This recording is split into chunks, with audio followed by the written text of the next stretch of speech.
In this video, I'm going to show you a technique called Mokulito. It is a lithography-like technique that relies on the same principles as lithography, where oil repels water. And this technique is great because you don't need lithography stone. You print, your matrix is a wooden board, a plywood board, and you can get some really wonderful results. It took me a little while to get my head around this technique, but once you get it, it's real gem and there is no stopping you in creating some magnificent results. So the print that I have achieved using this technique is a combination of different mark making on a plywood wooden board and then applying ink to it mixed with water. The matrix is etched, what's called etched, using gum arabic. As you can see, you can get some really wonderful details. You can use relief stamps, so inked up relief stamps, liner relief stamps onto your plate. You can paint with lithography ink. You can draw with some oil pastels or lithography crayons. You can also carve into the wood like you would in wood engraving. You can get some beautiful gestural marks and very atmospheric print. Hope you enjoy the video. Mokulito is sometimes referred to as wooden lithography. It is made on a wooden matrix and can be hand printed or printed on a standard etching press or relief press without the need for specialist lithography press. It can also combine a lithography technique with woodcut carving as well as dry point and monoprint, and I will explain further how. My wooden matrix here is plywood, basic birch. Try to get it under 10mm depth, and if you print on a printing press you will need to make runners, and I will show you how I made mine. The smoother the matrix, the better. I am smoothing out my matrix further using fine grade wire wool. You can also use sandpaper. Once you're happy with how smooth it is, just give it a little shake to get rid of the dust. On the left hand side you can see a little black and white sketch I have. I'm going to use it as a basis for my design and start preparing my plate. So the basis of lithography is that oil repels water. So essentially I will be mark making on this wooden plate with oily substances.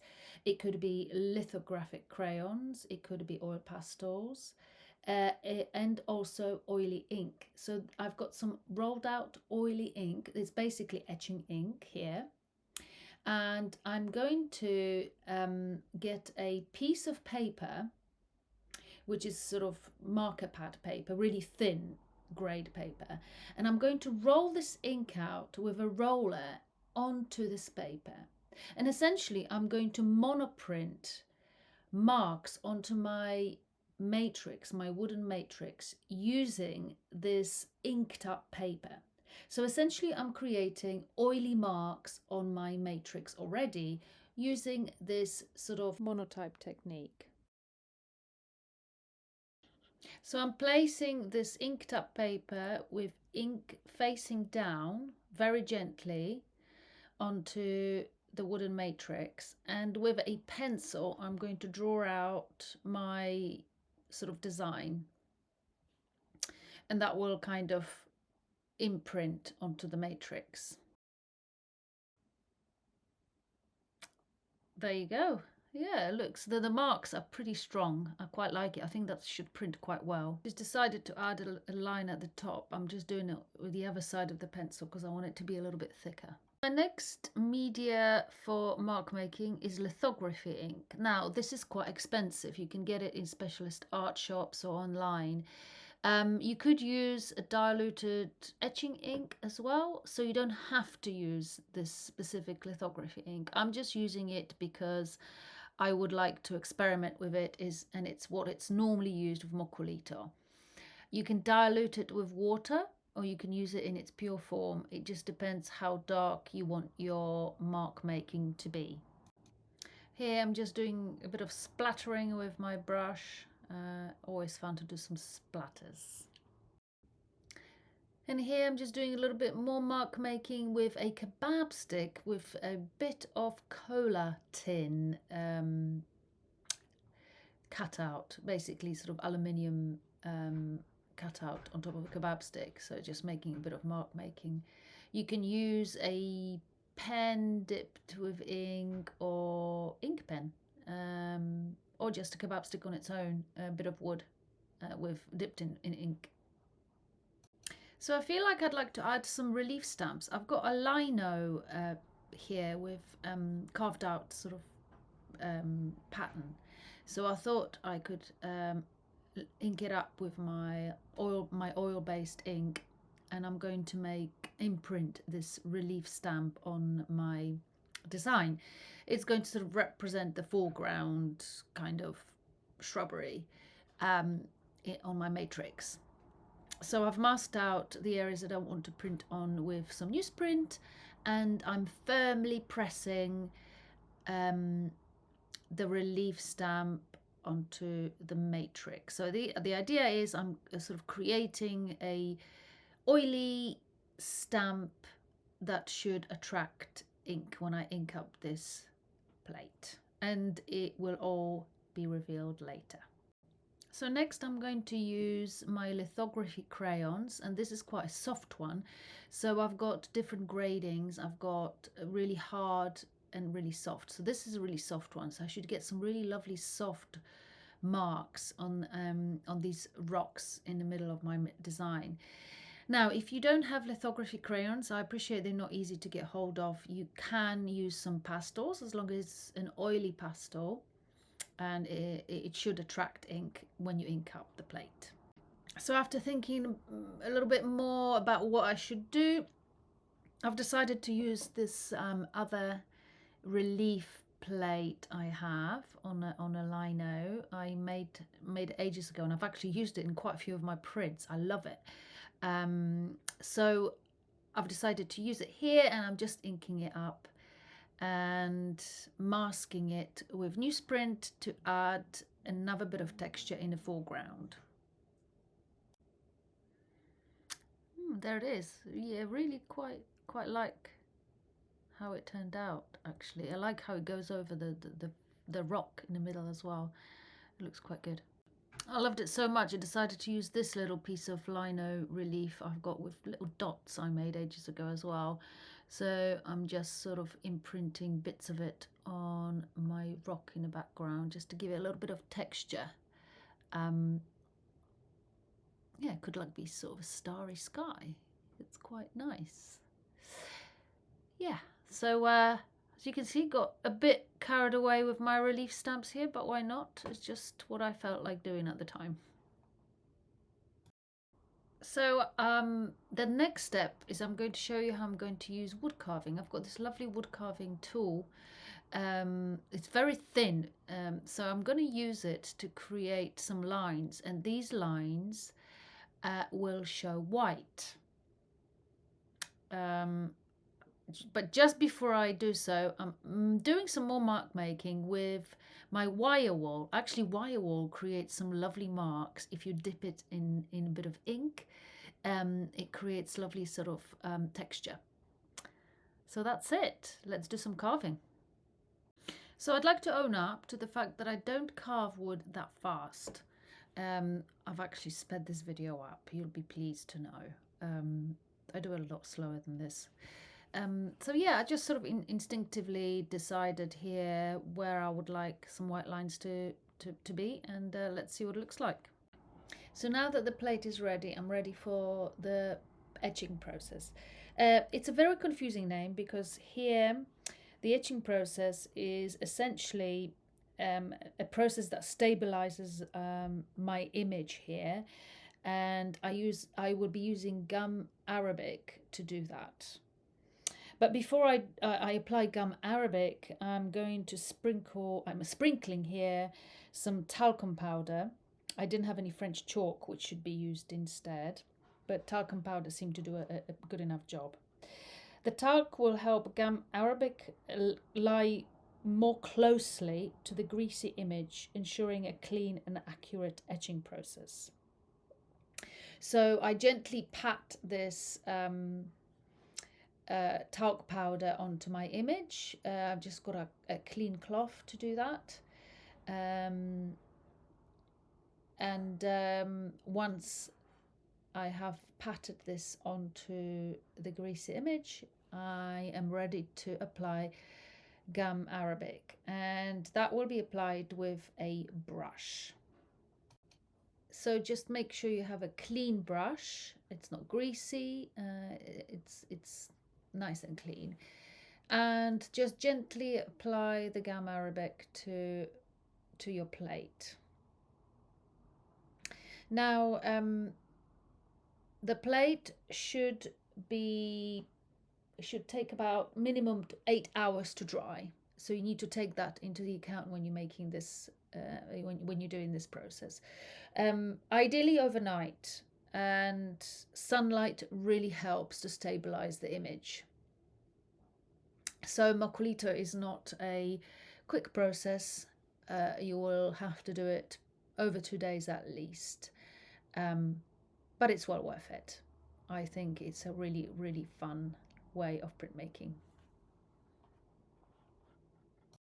If you enjoy watching my videos and would like to help to support me to make more videos, you can do it in 3 ways. You can either like and subscribe, which is a great help already. You can become my channel member and get extra perks and extra content, as well as monthly meetups, by clicking on join button on my homepage of the channel. Or you can do a super thanks on an individual video or donate to my channel. Thanks for watching. Okay, so I let this plate dry overnight, and I've just got a bucket of clean water and a clean sponge. You can see a little bit of ink is coming off, but it doesn't matter, don't panic. So I'm getting the gum arabic with just clean water. It comes off really easily, it's water soluble. So you can run it under a tap, a running water tap as well. But yeah, I have a clean sponge that I use for getting this gum arabic with. And just a few a few times going over, and it should all come off easily. So I'm ready to ink the plate up. So I'm going to get ready. You still need your bucket of clean water and a sponge. That will be very important in this process. So you need your water, and you need your rolled out ink, and you need your soaked paper that you would normally use in etching process. So I've got a 300 GSM paper, nicely soaked up for 20 minutes and pat dried. And I've got this lovely oil-based etching ink by Intaglio Printmakers, sepia color. Really love that color. Or you can use black and umber. So I'm just rolling it out, and I just want a thin layer. So roll it out. This small roller is actually okay. Normally advice is to use a big roller so you don't get the marks of the edge of the roller, but I actually find it's fine using the small one. So this process here is very important. How you ink up your Mokulito plate is so important in the success of your print.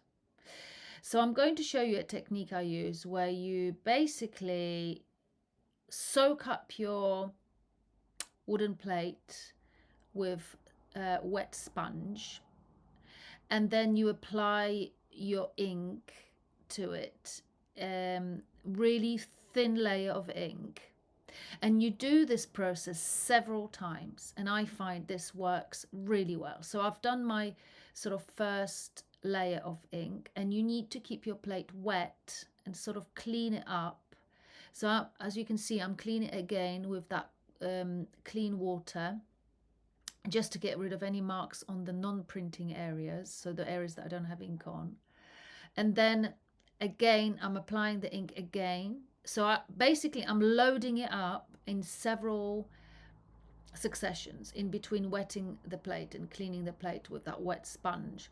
So I'm just adding more and more ink. I want to make sure that the plate is really inked up. So all these areas, these greasy areas, I want them to attract the ink to get loaded up. As you can see, the non-printing areas are getting a little bit dirty there, but it's fine because what I'm doing is with that little wet sponge, I'm cleaning them up and they come off. They're not sticking to the areas that don't have any greasy stuff on. So I'm just drying my roller here and adding more, loading it up with more ink on the. I've got some ink rolled up on the left hand side, and just adding even more ink. And you will see as you do it in several kind of successions, you will see more and more ink appearing and sticking into your greasy areas of your Mokulito plate.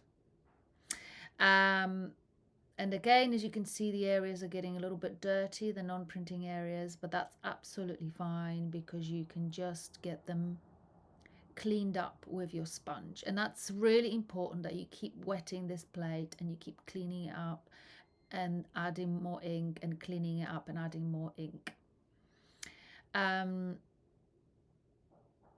So patience is really important, and getting this plate really, really well inked up is a very important part of the process. I got this sped up a little bit so you don't get too bored with this part. But yes, as you can see, I have done it many times. I didn't really count how many, but basically what I was doing is I was just looking really closely at the plate, thinking, has it got enough ink? Is it going to be nice and crisp? Is it going to show up all the details? And if any of the part of the plate didn't look like it had enough ink, I just went over it again and again and again. So I suppose it's a trial and error process. You will find maybe you need to do a few prints to find out how much you need to do this. But as you can see, my plate is now getting darker and darker. And these greasy areas are attracting more and more ink as I'm going over it. I'm using this paper on the left hand side just to dry my roller, because once I've gone over on the plate it got a bit wet.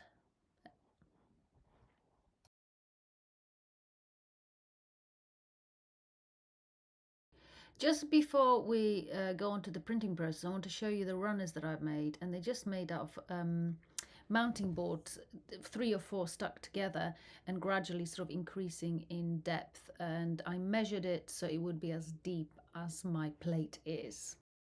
And these will be placed on the side of the plate on my press bed. So after I finished sort of inking up and wetting and inking up and wetting, what I'm done, I went straight to the press bed. And it's worth just looking at your plate and seeing if it's shiny. If it's wet, shiny wet, then sort of give it a little bit of a fan, just to make sure it's not shiny with water. So it's not too wet, but it should be wet enough anyway. I'm now going to place my runners. If you don't place your runners, your press will slip because it's too thick to go over, for the rolls to go over. So if they've got those runners, they can run up gradually up to that plate and roll over it. So it's really important you have these runners. They can be made out of mounting board, they can be made out of some old lino.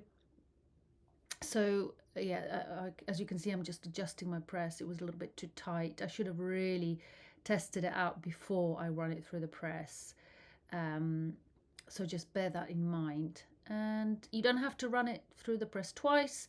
I'm doing it just because I've got my camera set up like this.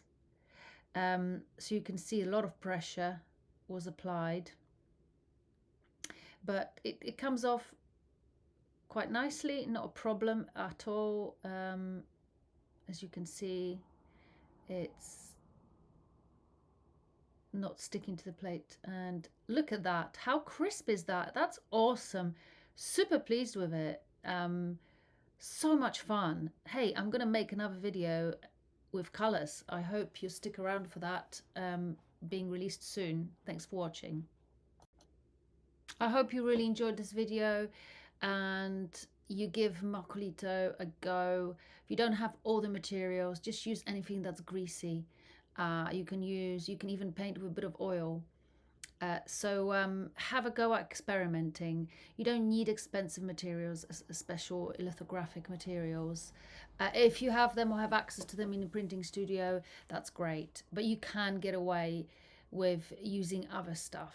Thanks for watching, and do come back for another Mokulito video with colour.